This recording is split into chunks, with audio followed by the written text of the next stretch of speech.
Yo, yo, yo, yo, yo, what's up, everybody? We are back for another week of Just a Fan Podcast. What All up? right. What up? What up? So, man, we had an interesting week. We had three very good games. We had a trade. We had some injuries. So let's start this stuff off. Okay? Coach Williams, the NFL Encyclopedia. As you can see, my title says separation is slowly happening, which is true because teams are slowly starting to show who they are. Now, me personally, some teams can get hot or some teams can get cold. So I really don't believe in anything until after Thanksgiving weekend, but that's just me. That direction, panel 316, the good guy with the black hat. What's up, Eric? What up, E?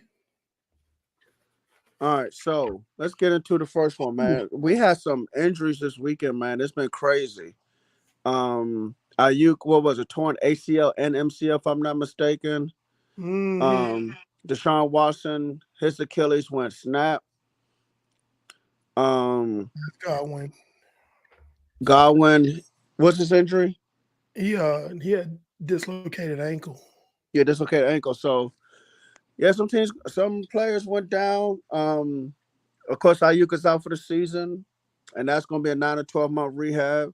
Deshaun Watson is clearly out for the season, and that's a 12 month rehab. So, which one you want to touch on first? Well, first of all, I like to talk about the Deshaun Watson injury. Um, and I'm gonna get really real here for a second here.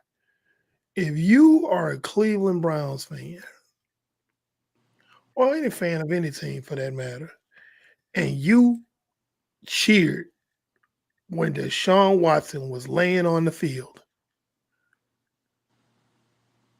and you were happy about that, you're a deplorable human being. Period. I don't care what you think. I don't care what you say. You know what? If you want to unsubscribe from us, that's fine. We'll get some more subscribers that's got some morality and some decency. I'm gonna just keep it a buck. You know, notwithstanding his past and all that stuff, you don't never wish harm on another human being like that. Thank you. That just it's a game, man. It's a game. It's a football game. Like that. That's his livelihood. And it's not cool. And I also want to, I don't want to get up on a soapbox too much, but I really want to take my hat off to Jameis Winston, Yep.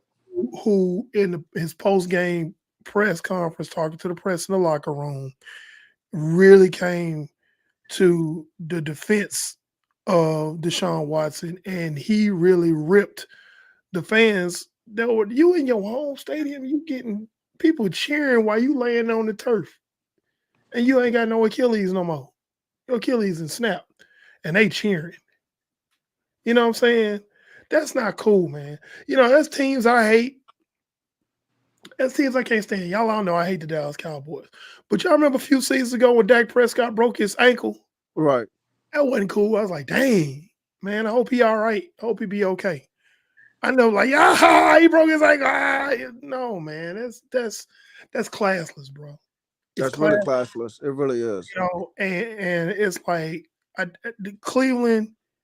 This is the karma that you heap upon yourself, and you have a perennial losing franchise because of this behavior right here. This type of behavior. You remember when they were throwing snowballs in Cincinnati and Sam White got on the mic, he said, "Hey, you don't live in Cleveland, you live in Cincinnati." Right. Yep. That that type of behavior right there. That's, Exactly. that's deplorable, man. That's deplorable. You never do that to somebody, man. Best wishes to Deshaun Watson on his rehab. You know, a lot of times when you rehab an Achilles, uh, it's gonna be one or two things. You're not gonna you it's gonna take a while for you to get right again, and you might get back to where you were athletically, or sometimes, and it's the same thing with that elbow joint, that UCL joint. When they get that repaired, you either takes you a while to get back right, or you come back stronger, depending on your rehab and everything. So, best wishes to Deshaun Watson. And I ain't even getting into his legal issues. Not going into that. We're gonna keep it above board here on this show. But best wishes to him, and I hope he comes back, and I hope he's come back. He comes back even stronger than when he was in Houston after this, you know. So, moving on, we gonna Brandon, unless you want to add some 2 cents to that, we can. It's not a whole lot because really, really, you said it all. Um, this hurts, man. This hurts if you're well. This should hurt if you're a Browns fan because you should really want this man to perform well for you. I mean, the Browns traded for him. They paid him the money. They believed in him. You know, I don't care. I don't care how you felt about what happened, what you thought happened or didn't happen. As before he got to Cleveland, he's on your team, and he wants to guide you guys to the Super Bowl. You guys never been to the Super Bowl in Mhm. either era. And when I say either era, I'm talking about the era before they moved to Baltimore and the era when they restarted the franchise. So you guys should, you guys, what the Browns, the closest they've ever been is to anything is I think the AFC Championship game, but I was under Schottenheimer.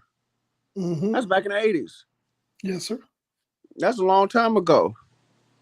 That's almost 40 years ago, depending on what year it was exactly. So if I'm a Browns fan, I'm trying to get to the Super Bowl. And even though Jameis Winston's not a starter for the remainder of the season, and now you're switching play callers because I guess Kevin Stefanski's trying to save his job because now Ken Dorsey's calling plays. They're not going to Super Bowl this year. You're not No, going to Super Bowl this year, and so you probably end up with a new head coach possibly next year who still won't have a franchise quarterback because Deshaun Watson's still going to miss at least half of next season. I think they're gonna finish at the bottom of the division. Honestly, I think they'll finish fourth in that division. They probably will. They probably will. In a That division, team, that honestly, they probably need to go through a rebuild. I'm sorry. in a division where there's a good chance that 3 teams can make the playoffs. Yeah, depending on what happens. Hmm. Depending on what happens, because Pittsburgh is a lot stronger than I thought they would be. Rolling out Justin Fields and Russell Wilson, they were strong. That's coaching by Mike Tomlin. That's my hats off to him. Mike Tomlin is playing chess and not checkers. Thank you, thank you. So moving on, going on to these injuries. So Brandon Ayuk, the previous week had a really good game. I think he went over 100 yards for the first time this season last week against Seattle, which isn't very difficult to do. Um, he had a couple of catches in the Chiefs game, and then had a huge drop because so you can tell he still isn't all the way back, but he had a huge drop. But in the process of making a catch that most receivers would have dropped, he winds up taking a hit down low and tears both his MCL and ACL and is out for the season. Now, B, I'm gonna let you go first, and then I'm gonna give my thoughts on the whole situation there.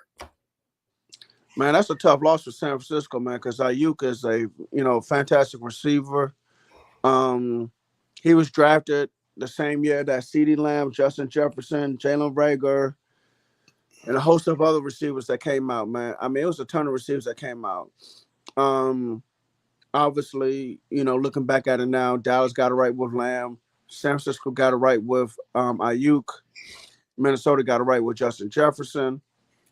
Um, so, because a lot of stuff could have gone a different way, but I hope Ayuk recovers, um, gets back next year and playing the way he was playing pre-injury, not just pre-injury, but more so last year because this past season, this past season, this season, he got a late start, with a contract holdout. Um, so he was not in football shape. And my thing is with football shape, you really can't really miss practice like that. And he had missed OTAs, he had missed mandatory minicamp, he had missed training camp, he missed preseason. So he's out of shape. So he's using football, the actual game itself, to get in shape.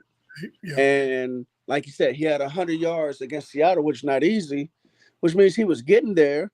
But now he towards now the ligaments are two ligaments are torn in one knee, unfortunately, and so now he's got to go through surgery, rehab, get better. But like I said, that's a 9 to 12 month recovery. That's October. So if you go back 3 months, it's September, like July. I mean, that's best case scenario. You hoping that this guy can recover fast. So there's a possibility that he's out of shape next year. So we'll see what happens, man. Best wishes to him.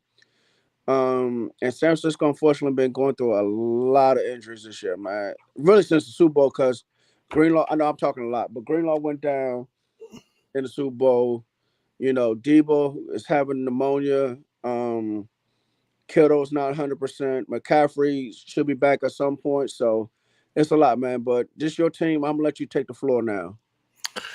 Okay, so Brandon Ayuk played kind of subpar to the deal that he received. There's a lot of people that's like, lighting into him, like, oh, he's not playing up to his money, he's not playing up to what he got paid, blah, blah, blah, blah. And it's like, okay, if you want to point the finger and be angry at somebody, you have to be angry at John Lynch and the 49ers organization because of this. And allow me to explain what I mean by that. And we've talked about it before on the show. We've said, you know, um, you knew he had to get paid before the season was over. You should have had a deal already lined up in March before the market exploded. That's the first thing. Not just that, had you had a deal ready for him to go March, April, right around that time, you probably could have paid him about $5 to $6 million less, and he would have taken it because it still would have been a high market price. It'd have been a high market salary. So you spent all this money, you paid him, but you waited to the last minute to pay him when it was completely unnecessary. So what happens? He misses OTAs, he misses mandatory OTAs, he misses training camp. He comes into the season completely out of shape. And now everybody's mad because he's not in the groove with his quarterback. He's out of sync. He's dropping passes, blah, blah, blah, blah. And it's like, okay, this could have been avoided. Now, the injury, it could happen to anybody.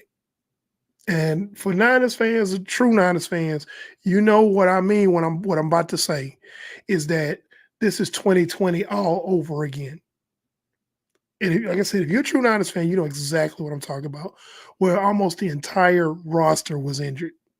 Every meaningful player on the roster was injured at one point or another, either out for the season or out for an extended amount of time. And that season, the Niners did not field their starting 22 at any point in the season in 2020. And that's what it's starting to look like right now. So you're dealing with that. Fortunately, Debo Samuel's out of the hospital. They say he's probably going to practice sometime this week, so he should be good to go Sunday. Juwan Jennings should be good to go Sunday. But we started the season without Christian McCaffrey. Okay. Uh, they were very non-active in the running back market. We're gonna ride Jordan Mason. He's good, but you cannot ride one running back in this system. You're gonna put all your hopes and dreams in Isaac Garendo, who, let's be honest, he's a rookie. He's not that good. Meanwhile, you didn't trade for anybody. Kareem Hunt was sitting on the couch. Where is he now? Kansas City. And there's another trade that just happened this week that 49ers could have done in the wake of Brandon Ayuk's injury that we didn't, they procrastinated on. And we're going to go into that later as we get into talking about deals and trades and whatnot. But it is really bad in San Francisco with the injury on the injury front. And for some reason, and real Niner fans know what I'm talking about every 4 years this happens. I don't know why. I can't explain it, but about every 4 years, they had this really bad injury bug that bites the team. So I'm not sure if they can put that trust. Jacob Cowing and Ricky Pearsall, who played his first NFL game, not preseason, nothing. This is his first NFL game. Played his first NFL game against the Chiefs last week. Jacob Cowing, they both flashing, but everybody knows that in that system, most rookie wide receivers don't just flourish. What up, Titus? Most rookie wide receivers do not flourish in that system. It takes a year for them to really get their feet under. And you trying to make a run. You trying to make a Super Bowl run. Right now, it's looking pretty bleak, honestly. So we'll get more into that later as we come back around talking about transactions and then we get into picks and whatnot. But Brandon Ayuk was actually, I know they're gonna talk about that drop he had in the game, but he was actually starting to round in the form before that injury. So it is what it is. Chris Godwin, let's talk about that injury. You're down 10, there's 43 seconds left in the game. You've already lost Mike Evans to a hamstring. He's going to be out by 3-4 weeks. We're going to lead Chris Godwin in the game. Brandon, thoughts? Man, let me tell you something. At some point, like you say, down 10, 43 seconds left. That's difficult, man. Some quarterbacks can, some teams can do it, but you need that quarterback. And you have to be, what's the word I'm looking for? Cautious and just say, look, let me pull my starters now and get ready for next game. Okay? Because now you down two receivers for a significant portion of the season. And the only quarterbacks that can really make those kind of comebacks are, in the past, Patrick Mahomes or your Tom Brady's, your Joe Montanas and stuff like that. But you expecting Baker Mayfield to bring you back? That's pushing him, man. I wouldn't trust that because he don't have a history of coming back. He doesn't. He has a history of turning the ball over. Which he did like twice in that game. And he also had one, I think he had another one that was dropped. He really could have thrown 3 in that game. So, yeah, it doesn't make sense, man. It doesn't make sense. And now Baker Mayfield has nobody to throw the football to. I guess tight end K. Ottington is supposed to be a good tight end, but that's the best player right now. There's no receivers, um, unless you trade for Cooper Cup, because that's the only receiver I think that's on the market now. Oh, what? The Jets were talking about trading Mike Williams, but shoot, you better get something better than nothing. Yeah. Pando. I think moving forward, we're going to, I think that here's where we start to see Baker Mayfield turn into a pumpkin, what me and you believe he really is. Because that Baker Mayfield cycle, we talk about that Baker Mayfield clock. And the hand was up here. Oh, he's playing really well. And oh man, he looks great. And then that hand goes down in. Did he face adversity? Yeah. Then he turns into a pumpkin. And Uh huh. somebody gives him another shot. And he Uh huh. plays really well. Yep. Sees the adversity happens. Then he turns Yep. into a pumpkin. Yep. Yeah. So I think we're reaching that second tick on that dial where he's facing adversity, and we're gonna start to see him start to turn into a pumpkin. Because I don't really believe in Baker Mayfield as a quarterback, honestly. I really feel like the things that they say about Brock Purdy apply more to Baker Mayfield than they do to Brock Purdy. Man, listen. Let me tell you something right now. A smart GM or head coach will sit there and convince their owner to take Brock Purdy over Baker Mayfield. I don't care what anybody say. I'm taking Brock Purdy. People can say whatever they want to say. Oh, he got weapons. Okay, what quarterback doesn't have weapons? What quarterback? Terry Bradshaw had two Hall of Fame wide receivers and a Hall of Fame running back. And that's another conversation right there because we talk about it, and we can get into it 'cause we got time. But the the the consensus of the haters will be like, well, Brock Purdy couldn't play well because he didn't have all his weapons. I'm like, okay, what quarterback do you know in the modern era you take all his weapons away from him, he still go out there and just ball out? I Other just, than I, other than Tom Brady. I Other than just Tom, said, I just yeah, said Terry. I just said Terry Bradshaw won 4 Super Bowls in 6 years with a Hall of Fame running back and two Hall of Fame receivers. exactly. That's you making my point right there. Because it's like they like they act like everybody else is like on a whole nother level from Brock Purdy. Oh, he ain't got he can't do nothing without his weapons. Man, shut up. Your quarterback can't do nothing without his weapons. All the quarterbacks who are great. If you name all the great quarterbacks in the modern era, if you go back to and I'm gonna go back only about 20 years from 2000 up to now. I went back to the '70s. And we could do that, but I'm being fair. And you're right, we can do that. But I'm being fair. Let's just go back 24 years from 2000 to now. Other than Tom Brady, name me a quarterback that didn't have some superstar studs, weapons on his team to get it done. I because I dare because you, and you can't do it. because with Peyton Manning, I can name almost every single skill Look player he had in Indianapolis and Denver. and to be clear, that doesn't make him any less great. I'm Right. not saying that. So so this narrative of oh well, oh he ain't got his weapons. That's why they suck. No. Every quarterback who's been great has had some superstars on his team to help him. And when he didn't have them, he did not do so well. Okay. Travis Kelsey is a shadow of his former self right now. And even Chiefs fans would agree with that. Okay. Uh Pat Mahomes has he had Ray Rice, he had Juju Smith Schuster in the past. He had Tyreek Hill. Kareem You know, Hunt and now he has Kareem Hunt. And again.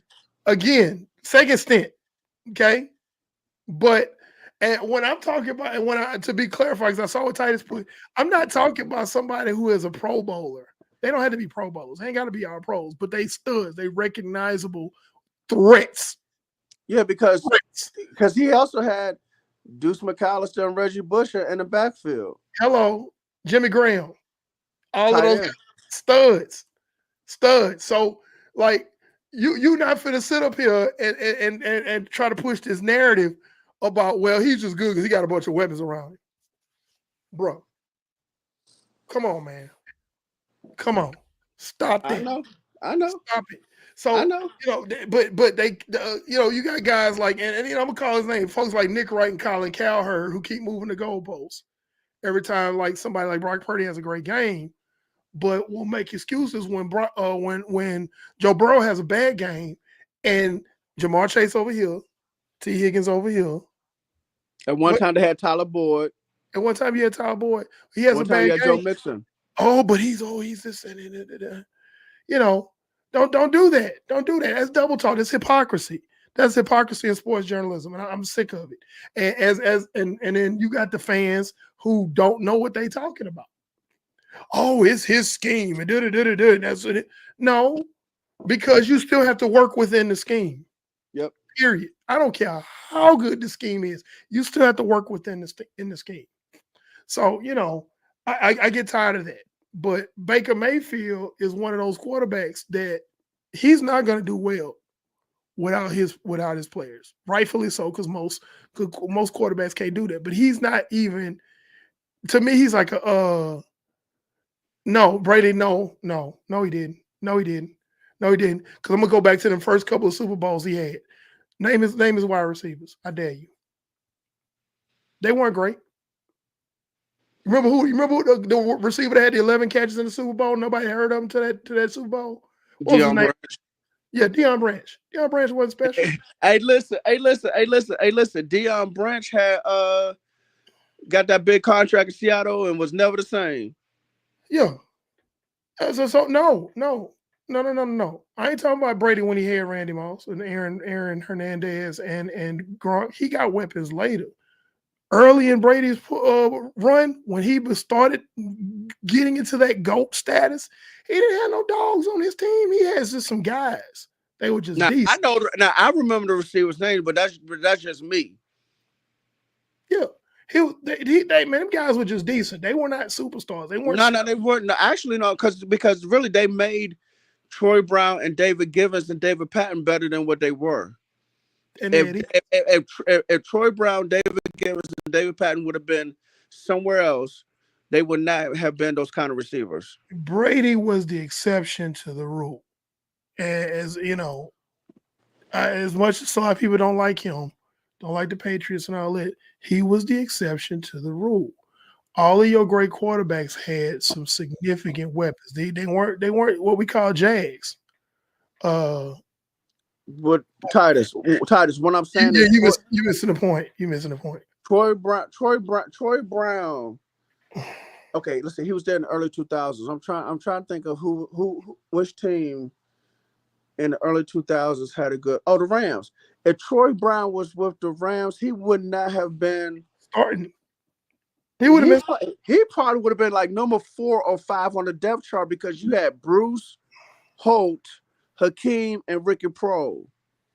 Where you put Troy Brown? Who you definitely not putting Troy Brown over Holt and Bruce. So So the when you point, put Troy Brown 3 or 4 or 5. but the point I'm making is, outside of Brady, you you don't have any quarterbacks that transcend the game without their weapons. That's it. You just don't. Okay. That is the point that needs to be made here. And Tom Brady was able to prove that early on in his career in New England. Yeah, later you had Gronk, you had Aaron Hernandez, you had doggone Randy Moss. Hell yeah. You had some dog And Wes Walker. Amendola and Welker. Yes. That later stint, absolutely. He had some dogs. But he was able to elevate the guys that were around him.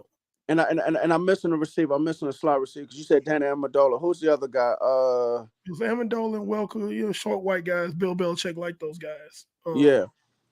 Short, slow white guys that uh Eli Manning had Amani Toomer and Plaxico Burress the first Super Bowl, and then he had Victor Cruz the second Super Bowl. And Victor Cruz was good Mario at the Manning. time until his play just fell off. Yeah, Julian Edelman. Yep, yeah, that's what I was missing. Thank you. Yeah. So again, this still makes my point. Even if you want to take that away, you're really making my point for me. You guys that are commenting that these quarterbacks need weapons, and to say somebody is only good because of their weapons is ludicrous. So my point is being made here. That's all. That's what I'm saying. My point's being made. Oh, by the way, Eli Manning also had Brandon Jacobs in the backfield with those other 2 running backs, Amar Bradshaw and Derek Ward. Yeah. I'm on this. Yeah, you didn't got the encyclopedia started now. You didn't open up. Hey, I'm on this. Y'all may have forgotten. I rarely forget. Yeah. And if I do forget, I will go back and look. So moving on. Speaking of receivers, there was a receiver that made a move from not very far from Tennessee to Kansas. Is not very far. Yeah, it's not. I wonder how many hours that is.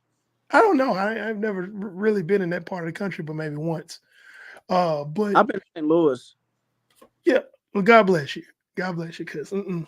But DeAndre Hopkins, who played for the Tennessee Titans, made a move to the Kansas City Chiefs. Kansas City Chiefs recognized that they had a definite need at wide receiver, and they struck while the iron was hot to add to their receiving corps. Because statistically, even though the game was won by the Chiefs, Patrick Mahomes had the worst quarterback efficiency game in his career like this past week against the 49ers.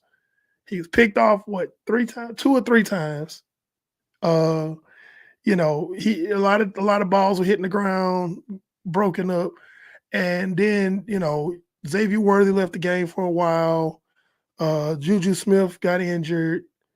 Um, yeah, he's at the bottom of the barrel for his receivers. So they recognize, hey, we got to need a receiver here. Rashee Rice is out for the season, so let's go ahead and go get a rental. You got DeAndre Hopkins, who's 32 years old. He's still very, very, very capable, very productive. At least in this year, he could be. He's been with Will Levis. Anything is an upgrade from Will Levis at this point. So he's like, yeah, I'll go.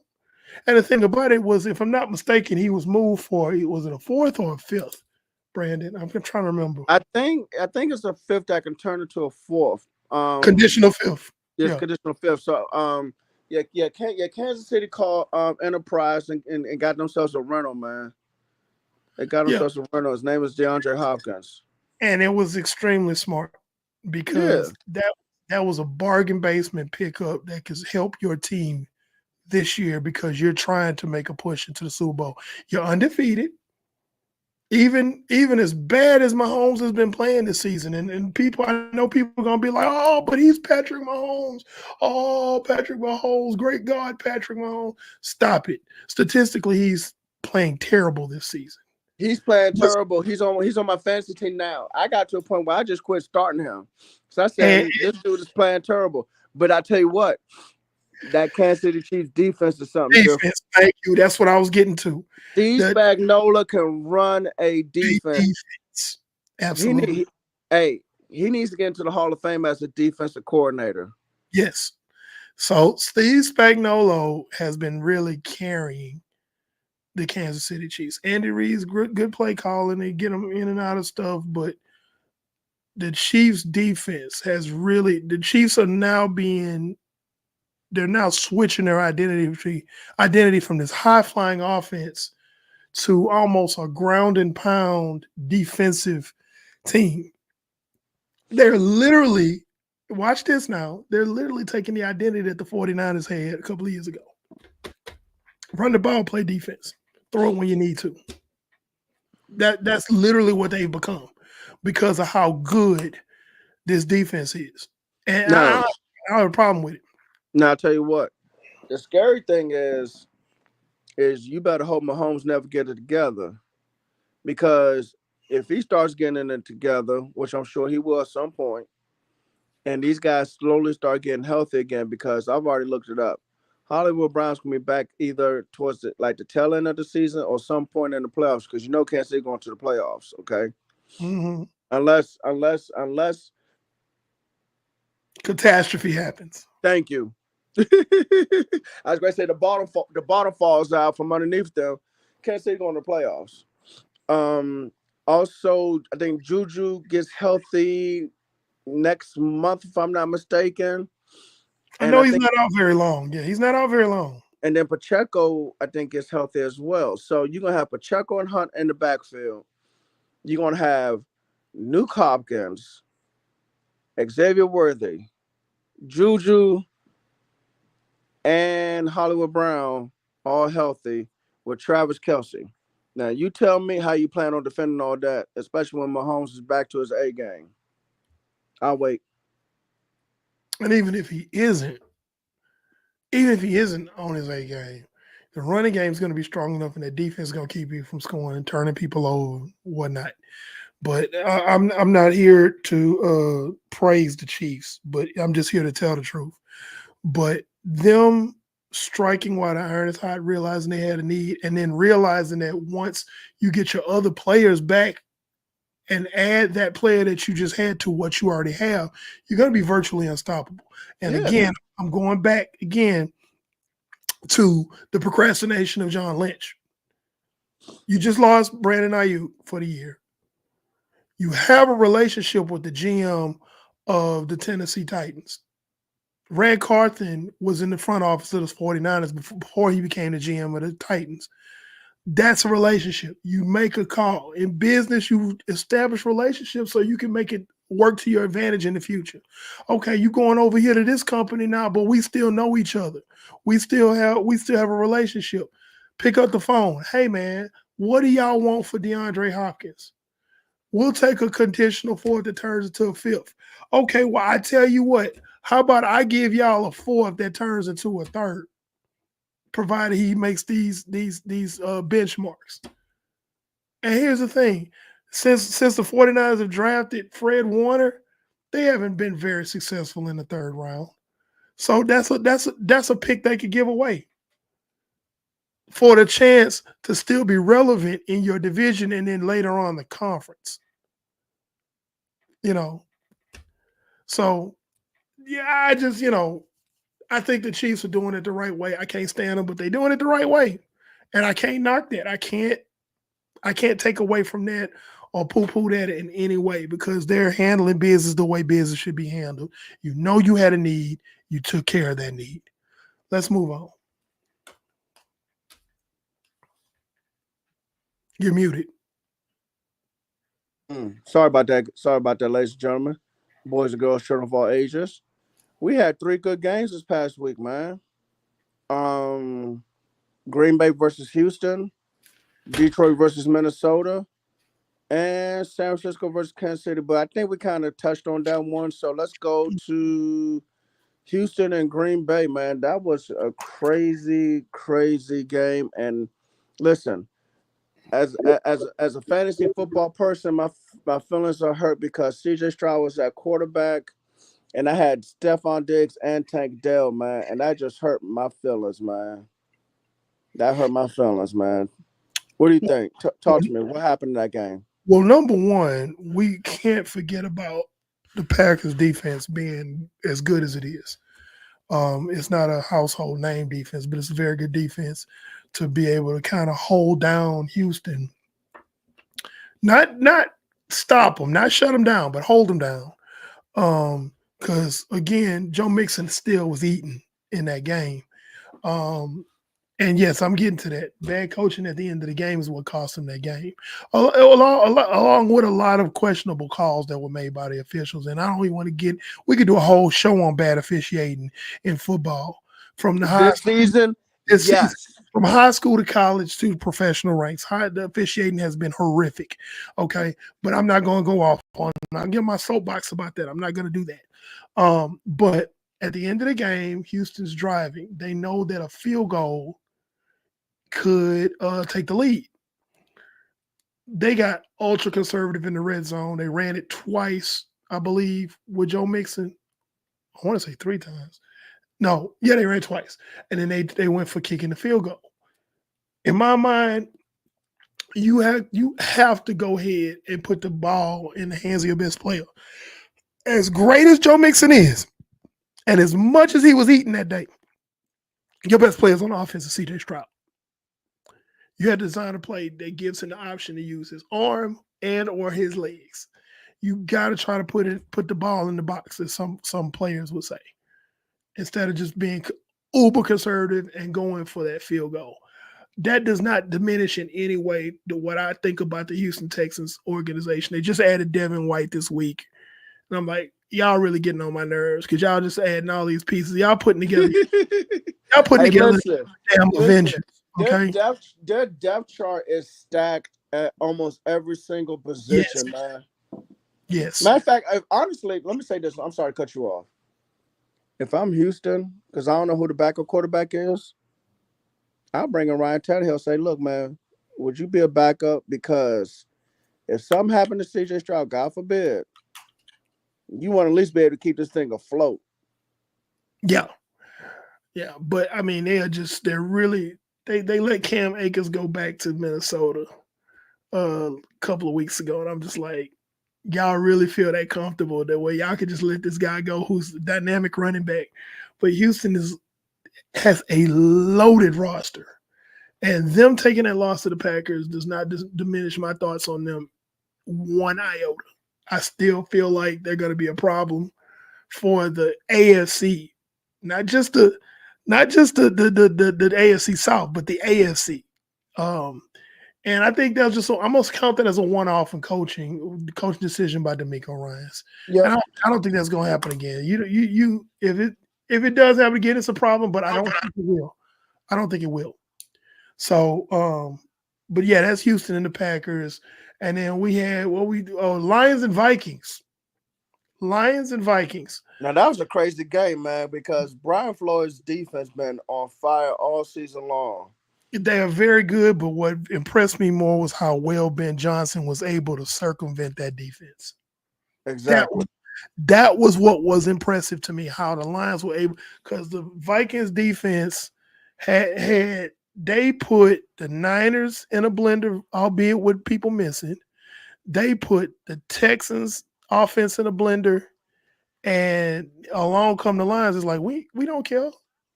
It's like you finna get the smoke, and that to me, in my opinion, established the Detroit Lions as the best team in the NFC at this point in the season.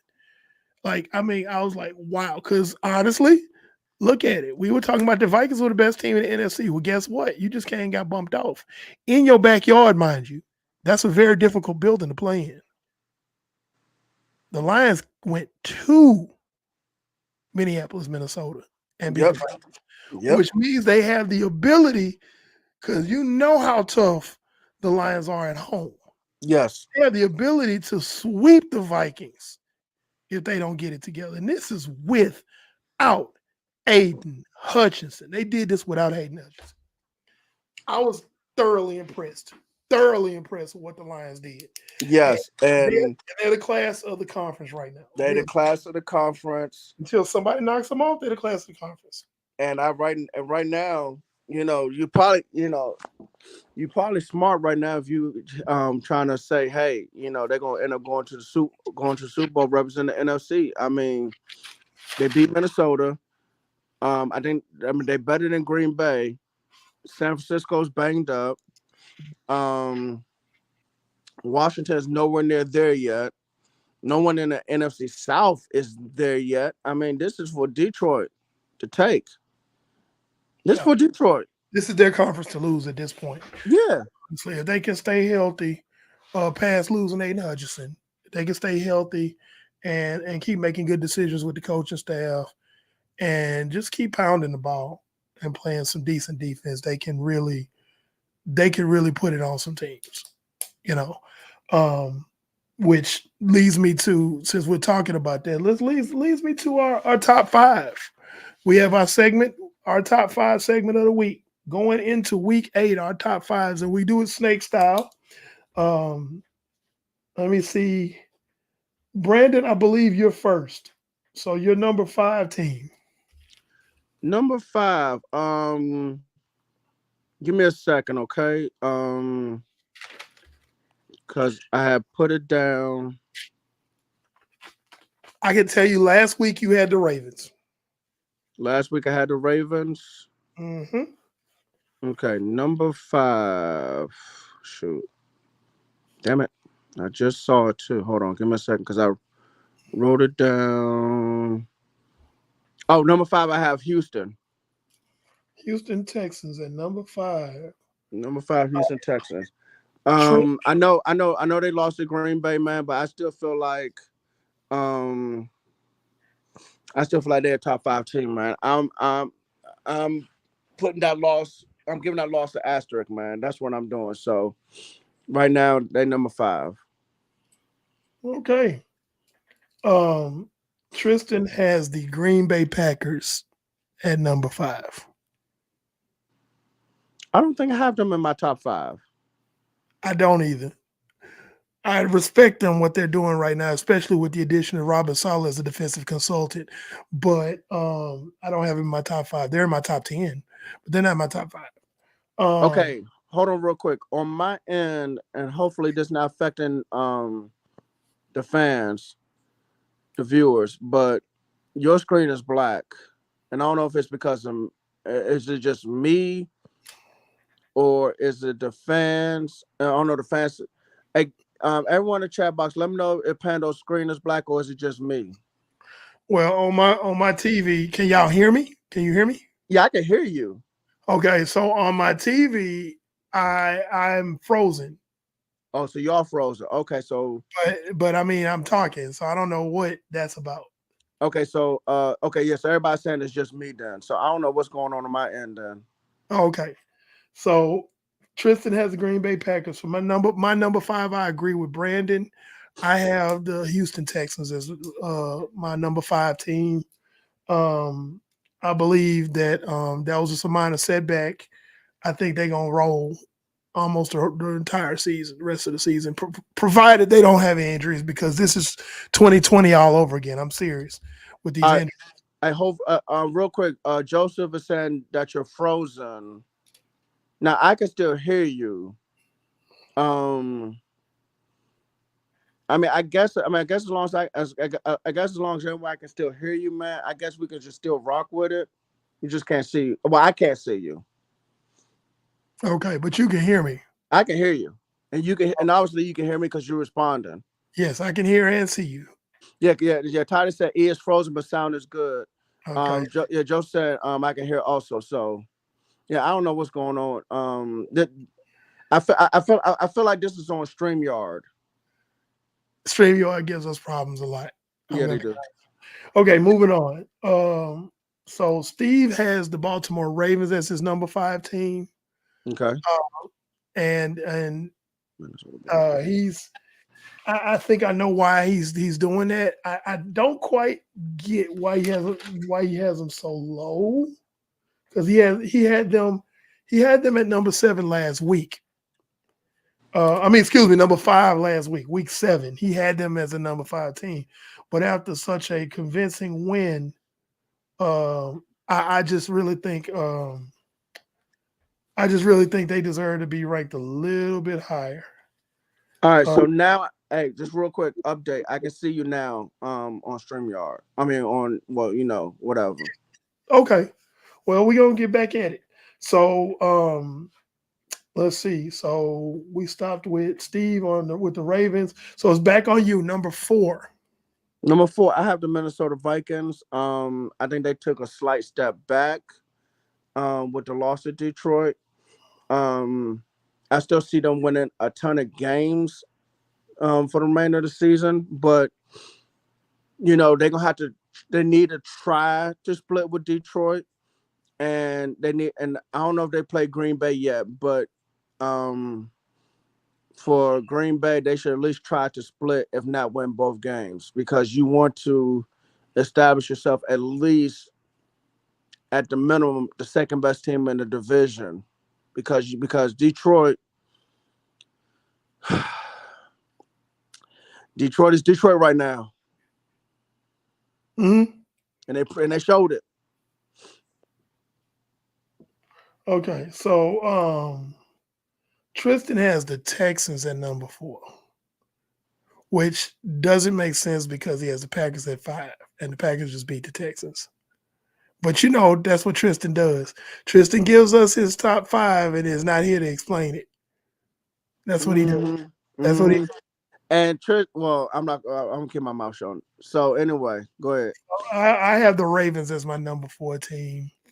That was an impressive win over Tampa Bay. Uh, Lamar Jackson is kind of writing his way into being MVP again. The way he played, he's Man, he's playing nuts right now. let me say something. Baltimore. Let me say this, man, because I'm about to be pissed off with Dallas, man. Baltimore has made an adjustment when they brought in Derrick Henry. First, they would line up and gun and stuff and running the ball. That just wasn't going well. So now they under center and running the ball with Derrick Henry, and it's so easy. It's so easy. I know Derrick Henry's a volume running back, and I know Dallas was trying to avoid going with the volume running back. I get it. But you had an opportunity to get a good running back in Derrick Henry, man. You Yep. did. But also, I'm not I shouldn't be too mad because Mike McCarthy doesn't know how to run an offense, man. He doesn't. So maybe Derrick Henry would have been wasted in Dallas. But to not sign Derrick Henry, or you know what I'm saying, at least be in a race. To me, it's disappointing. It's disappointing. Yeah, yeah. Jerry Jones. We'll get into that later, but because I don't want to get sidetracked. Steve has the Houston Texans at number 4, um, and I'm pretty sure that's kind of self-explanatory. Moving on, Tristan at number 3. At number 3 has the Lions, and I can see that, but I'm also thinking a little bit higher than that. Um, Yeah, honestly, I think that's low for, in my opinion. yes, it's a little low for me. I at number 3 have the Vikings. Um, I think the Vikings are still one of the better teams in the NFC. I think they could beat San Francisco. Well, they have beaten San Francisco. I think they could beat Dallas. I think they could beat Washington. Almost anybody can beat Dallas right now. I think they could beat the Eagles, honestly, especially if they played them in Minneapolis. So, and I think they could beat anybody out of the South. So I still have the Vikings as my number 3 team. Steve agrees. He has the Vikings at number 3. Um, Probably for the same reasons. And Brandon, who do you have for your number 3? So you know I have Minnesota at what number 4. So I got Baltimore number 3. Okay, so what? Um, Honestly, Kansas City, Baltimore, and Houston are the best 3 teams in the conference, man. Which we'll see what happens with everybody else, but that's the top 3 team in the conference, man. Baltimore. Um, I know Pittsburgh is doing well, but to me, I just don't believe in Pittsburgh enough at the end of the day. I believe in Mike Tomlin, but I just don't believe in Pittsburgh overall at the end of the day. So Baltimore number 3. Okay. So at number 2, Steve has the Lions. Um, and then I too have the Lions at number 2. Tristan has the Ravens at number 2 over the Lions. Um, Yeah, man. Oy. yeah. I wish he was here. God. And like I said before earlier in the broadcast, the Lions to me are the class of the conference. They are the best team in the NFC right now at this point in the year. So that clearly explains why I have them number 2. Um, who do you have for your number 2? You know what? Can I say this? It's crazy because I had switched my 1 and 2 this morning because of the trade. I almost had Detroit number 1. I really did. But because of the trade, I put them back down to number 2. So Detroit's at number 2, man. Okay. Yeah, I can see that. And of course, I think everybody has the Chiefs as number 1. Um, to me, they're going to be the number 1 until somebody knocks them off. Yeah, man. Only fair. They're undefeated. They're the Super Bowl champions, and they're undefeated 7 weeks into the season. But you know what, though? Like I said, even though they were undefeated, I almost put Detroit number 1 because I was like, man, they playing better all around football than Kansas City. Despite Kansas City being undefeated, Yeah, despite Kansas City have won so many Super Bowls and been in so many Super Bowls and conference championship games and this, that, and the third, I I think the was really, best. I was really about to have Detroit number 1. I think the best way to describe it is Kansas City is winning ugly. They're winning Yes, very they are. ugly. They're not winning pretty like they used to win. They're winning. It's very ugly how they're winning, but they're winning. And you can't take that from them. It's like, okay, hey, Pat Mahomes threw 2 interceptions. Yeah, but we won the game. Okay, well, you know what? You're right. That type of thing. So until somebody knocks them off, which segueing into Pando's picks, it's not going to happen this week. Uh, I'm just hard pressed to see who's going to knock Kansas City off. The teams that could knock them off, they may not see this during the regular season. I think if somebody was going to knock off Kansas City, it'd be somebody like the Ravens or maybe the Texans on a good day. So moving on, Pando's picks.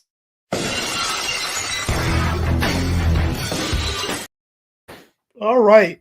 So before I get started, I just want to let y'all know that last week I was still over. I was still over 500. I was 8-7. Um, but Ooh, that's close. that was very close. Very close because some games that kind of didn't end the way we thought it was going to end. But this week is kind of clear cut. Um, I should get most of these because there are so many games this week that I had to wrestle with to decide whether or not to make them my Stone Cold Lock of the Week because they're so clear cut that the one team is going to beat the other. Um, then there's some that's like, yeah, I got a good feeling this team's going to beat that team. And there's only like maybe a couple of pick'ems where it's like it could go either way, right? Okay. So starting off Thursday night, the Vikings go to SoFi Stadium to play the Rams. That was almost a Stone Cold Lock. That almost was. The Vikings are going to beat the Rams. Okay.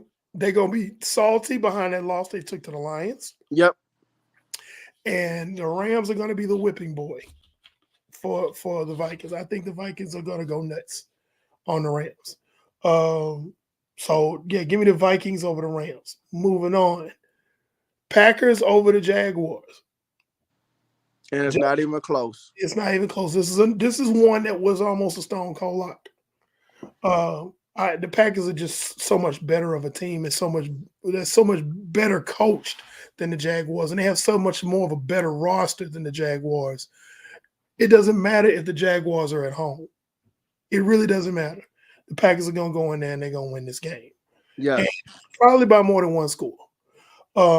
This next one was kind of a pick 'em because I don't trust either one of these teams. The Cardinals travel to Miami to play the Dolphins.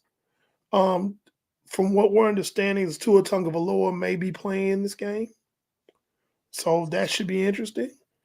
But That I'm that might make just enough of a difference. just enough, Yeah. just enough. So I have the Dolphins winning this one at home. Okay. Uh, but stranger things have happened. It's very easy that the Tua could come back rusty, throw a bunch of picks. Cardinals win. It could happen, but as of right now, I'm taking the fans. Give me the Jets over the Patriots. This is where we're gonna actually get a chance to see the Rodgers to Adams show. We're gonna get a chance to see that. Okay, the Patriots are not gonna be able to cover Devontae Adams. Aaron Rodgers are gonna have a big bounce back game. It's a divisional game. They need this game. This is a get right game against a very weak opponent. Give me the Jets over the Pats. Agreed. This next one was almost a stone cold lock. Almost. Give me the Ravens over the Browns. Ravens going into Cleveland to play the Browns. The Ravens are red hot. They on fire. Again, Lamar Jackson is in the MVP conversation for how well he's playing, not just as a runner, but as a passer. The Browns are in quarterback purgatory. Jameis Winston will be starting the rest of the season. Has the offensive line gotten healthy yet? I don't believe so. And they switching off. They're switching play callers because Stefanski, the head coach, is giving that job to Ken Dorsey, the OC. So it's gonna be a lot of shakiness on that Browns offense. Um, you also lost Amari Cooper, so your best receiver right now is Jerry Judy. There's a lot of upheaval with the Browns, so I like the Ravens going in there and beating the Browns. Um, the Eagles travel to Cincinnati to play the Bengals. I like the Eagles in this one. It's not quite a pick 'em, but the Bengals, just when you count them out, that's when they start playing. The Bengals, excuse me. When you count them out, that's when they start playing good football. It's like, oh yeah, the Bengals are done. They're cooked. Oh my God, they just put up 47 points. That type of stuff. That's the type of stuff the Bengals do. But I still feel like the Eagles are going to win this game. Yes. Um, the Colts come down to Houston, Oh God. city of syrup. They come in the NRG Stadium to lose to the Texans. Who's gonna be starting for Indianapolis, man? I think they're going with Richardson again. Yeah. And that's I one of would. the main reasons I why I picked. Now, they had smoking Joe Flacco, I would have concerns. But if they start Anthony Richardson against this Texas defense in NRG with that crowd, okay, Yeah, the Texans will be, and then the Man, let me Texans say are this. very salty about losing to the Packers. Let me say this. I was talking to a couple of weeks ago. I was talking to one of the coaches on staff, school I coach at. He was like, "Yeah, Anthony Richardson this, Anthony Richardson that." I said, "Yeah, all that Anthony Richardson can throw the football 900 yards down the field. Who cares? Anthony Richardson is a physical quarterback and not a mental quarterback." And that just stopped the conversation because Because he knew. obviously you have a better chance of winning right now with Joe Flacco than Anthony Richardson, man. Yes, Right now, if I'm this is going to maybe not this season, and maybe never because maybe Anthony Richardson will develop into what he could be. But to me, this is going to get the head coach fired at some point because you're not truly developing Anthony Richardson to be a quarterback. This is the time where Richardson could be sitting down, learning how to be a professional quarterback. Joe Flacco's a former first round pick. Joe Flacco's played in big games. He played in the Super Bowl. No game is too big for this guy.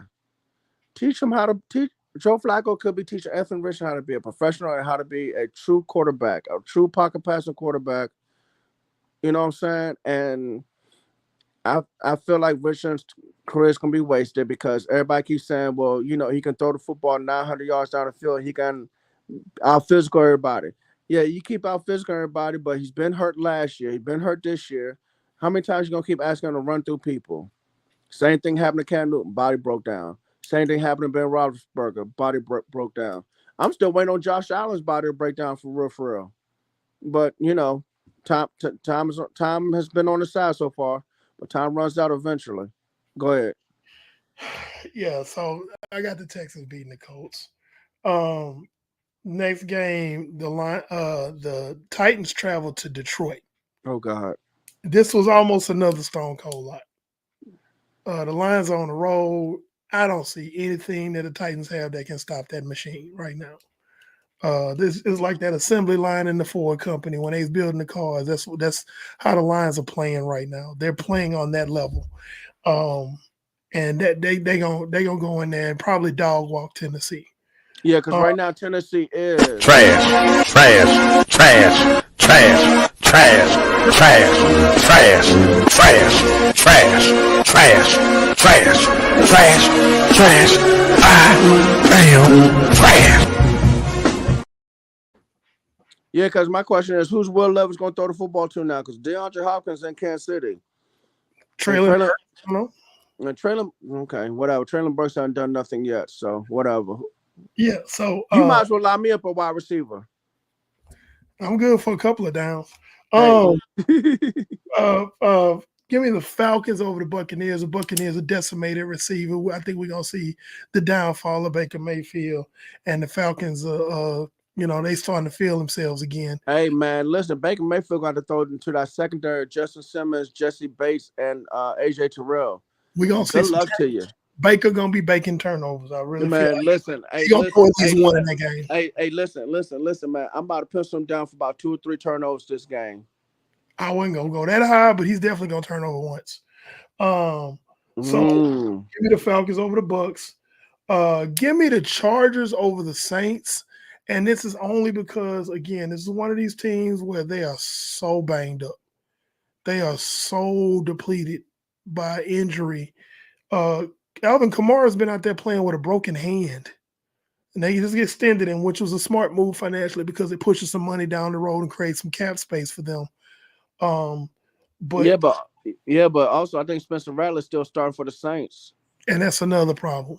That's what I'm saying. These injuries for the Saints are right now they're at a point where they're insurmountable against a team like the Chargers, who are just gonna come out there and ground and pound, and they're gonna be at home, and so Harbaugh football or uh, Harbaugh. Yes, you told us that last week, but then you turned around and lost some more players. So this is beyond that. So this is beyond last week. You lost players this week. So but yeah, the Saints are decimated by injuries, and this will be a really good game if the Saints were healthy. But I just don't see they can last against the Chargers. I just don't think so. Paulson Adebo's out. Really good corner. Yeah, they just hurt. So Chargers over the Saints. Give me the Bills over the Seahawks. This was another one that's kind of clear cut. I ain't gonna say a stone cold lock, but it was kind of clear cut because yeah, Seahawks defense is abysmal, and the Bills are starting to round in the form again. And now with the addition of Amari Cooper, I'm just saying right now, I picked up Amari Cooper on my fantasy team. I dropped BA and picked up Amari Cooper. I'm just saying. So That was uh, smart. yeah, so I got the Bills over the Seahawks by a couple of scores. The Seahawks, let me tell you something. Lumen Field is no longer this scary place to play in anymore. Really? The Seahawks Seahawks opponents coming in that stadium is like, so we don't care if y'all making noise. You about to get this smoke. You about to get this work right now. So, and the Bills gonna go in there with that attitude. This is a tough one here, but this is almost a pick'em game. But Jaden Daniels is injured. Give me the Bears over the Commanders because I like the Bears defense against the backup quarterback of the Commanders. I do. That I've said it before, and I hope Antoine, I hope you're watching, but the Bears have a championship level defense, but there's still a lot of question marks about Caleb Williams for me. I need to see him play a top-notch defense and do the things he's been doing.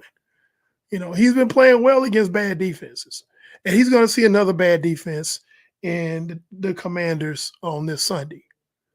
And that Yeah, defense, man. They just finished cutting first round bust Jamin Davis. right? So I just really feel like the Bears.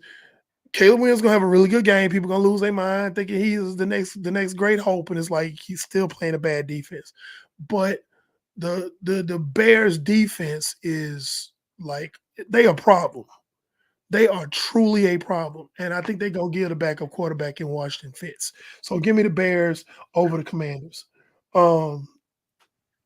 This is my stone. This next one is my stone. It's actually my stone cold lock of the week.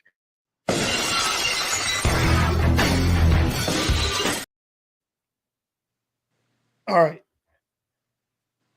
The Kansas City Chiefs will travel to Las Vegas and dog walk the Raiders. That's it. I ain't going into details about that. I'm going on to the next game. There you go. That's your stone cold lock of the week. There you go. Next game. This is a game that nobody wins because it's the Panthers at the Broncos. Nobody's winning that game. You know who wins? You know who wins? The person who does not tune into that game. Me, I win. Yeah, we all win if we don't tune into that game, folks. I know I'm gonna win because I'm not tuning into the game. And even though it really doesn't matter, I'm going to have to pick a winner for this one to stay within the protocol of the show. I have the Broncos over the Panthers. The Broncos will win -1 to the Panthers -5. Moving on. This is one of my pick'em games of the week. This is a Sunday night game. Dallas Cowboys at the 49ers. The 49ers are decimated by injury. Okay. That being said, they own the Dallas Cowboys and have owned them for probably the last 3 or 4 years. But I will say this in all objectivity. Whatever team loses this game on Sunday night, they need to pack it in for the season. Let me say this. And I know San Francisco on in Dallas. San Francisco's banged up. If Dallas loses, McCarthy need to go Monday morning. I don't think that's fair. And the reason why is because here's a team that you haven't been able to beat for a while. But for example, the Cowboys have also quit on Mike McCarthy too. Yeah, but that's not a game. That's not a good measuring stick. I'm gonna give you a good measuring stick. This is a good measuring stick. The Cowboys lose to the Giants. That's the measuring stick right there. That's what Eric. You almost made me take this phone, throw it into the wall, man. Don't do that to me. But what I'm saying, if that Don't do happens, that to me. my point is that San Francisco is not a good measuring stick. As banged up as they are, they're not a good measuring stick. Because San Francisco has a psychological advantage over Dallas. And the psychological part of it plays into both teams. That's why I made the statement that whoever loses this game, really, I don't think they're going to be able to bounce back psychologically from that. And here's what I mean. Okay. San Francisco has been owning Dallas for quite a while. They just suffered a crushing loss to the Kansas City Chiefs, along with a bunch of injuries. If they lose to a team that they've been dog walking for the last couple of years, that's gonna mess up their mentality. I think the season's a wash. Dallas, on the other hand, if they that's a psychological thing because this is a hump that they got to get over. They already suffered a crushing loss before the bye week against Detroit, and if they go into San Francisco and get beat, especially if it's not close, that's going to crush them for the rest of the season.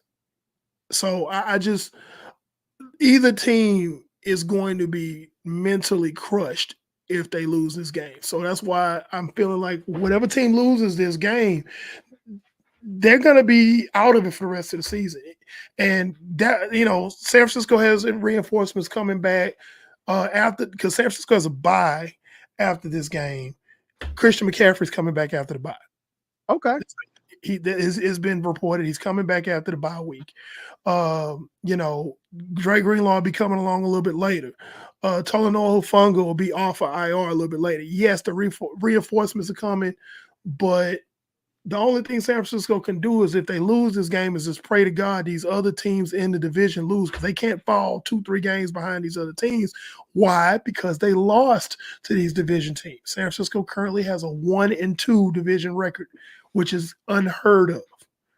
So Dallas on the flip side, again, this is 3-3. You probably say, well, 3-4 ain't bad, but like Steve would say if he were on the show right now, it's like everybody else on the schedule, on Dallas' schedule, is better than them. That's what Steve said. And, I tend to agree with them. It's like, how you going to get over that hump? So I'm picking the Niners because they're the home team. Vegas has them as about a 5-point favorite, even with all the injuries. Typically, Brock Purdy bounces back after a horrible game. He has a phenomenal game right after his bad games. So I'm just trying to see how they're going to fill the void in pass catching from Brandon Ayuk not being there, even though he wasn't a great contributor this season. Especially if Deebo Samuel plays, which he's trending toward playing. Jawan Jennings is trending toward playing. George Kittle is trending toward playing. So they'll have at least those guys. Ricky Pearsall still unproven. Jacob Cowan is still really unproven, even though they flash. They're still unproven guys. So we'll see. And Kyle Shanahan has kind of always had Mike McCarthy's number. But watch this. Dallas has a different defensive coordinator from what Shanahan has seen in the past, and vice versa. Mike McCarthy has not seen Nick Sorensen call defense. So those are the X factors in those games. But I said all that to say this is a pick'em game because of all the injuries to the 49ers. If the 49ers were completely healthy and the Dallas Cowboys were completely healthy, I would damn near call this a stone cold lock. But because of the injuries, it's a pick'em game. Last game, Monday night game. This one was almost a stone cold lock. The Giants travel to Steel City to play the Steelers. Again, Mike Tomlin is playing chess while everybody else is playing checkers. And I'm not going to speak anything about Russell Wilson. You know why I won't say anything about Russell Wilson, Brandon? Because whatever I say about him, he goes out and does the exact opposite. And you know what? I'm not going to say yay or nay about Russell Wilson anymore. Giants don't have a quarterback, so it don't matter. And that part too. But when I was like, Russell Wilson still got some he still got something in the tank when he was in Denver, and he went out there and crapped the bed. And I was like, God, dog. Then he goes to the Steelers, and I'm like, Russell Wilson ain't gonna do nothing if they start. And he goes out and plays a great game last week. pretty damn good game last week. So like I'm not gonna say anything about Russell Wilson anymore because no matter what I say, he's gonna do the opposite. I'm just gonna watch the game, but the Steelers are gonna win this game against the Giants. So to recap my picks for the week, these are the ones you should be betting on. Vikes over the Rams, Packers over the Jags, Fins over the Cardinals. Do not bet on that one. Jets over the Packs, you can bet over that, over the Pats. Ravens over the Browns, bet on that one. Eagles over the Bengals, Texans over the Colts, Lions over the Titans, Falcons over the Bucks, Chargers over the Saints, Bills over the Seahawks, Bears over the Commanders. Definitely put some money on Chiefs over the Raiders. That's the Stone Cold lock. If you're going to put the bulk of your money down on something, put it on that game. Broncos over Panthers. Do not put any money on Niners over Cowboys. Do not. It could go either way. Steelers over the Giants. Put some money on that. And that's it. All right, ladies and gentlemen, boys and girls, children of all ages. That wraps up another week of Just a Fan Podcast. Remember, we are currently live on YouTube, Facebook, and Twitch. You can follow us on TikTok, Facebook, Twitter, and IG. You can also listen to us on Apple and Spotify podcasts. Make sure you go out and vote, folks.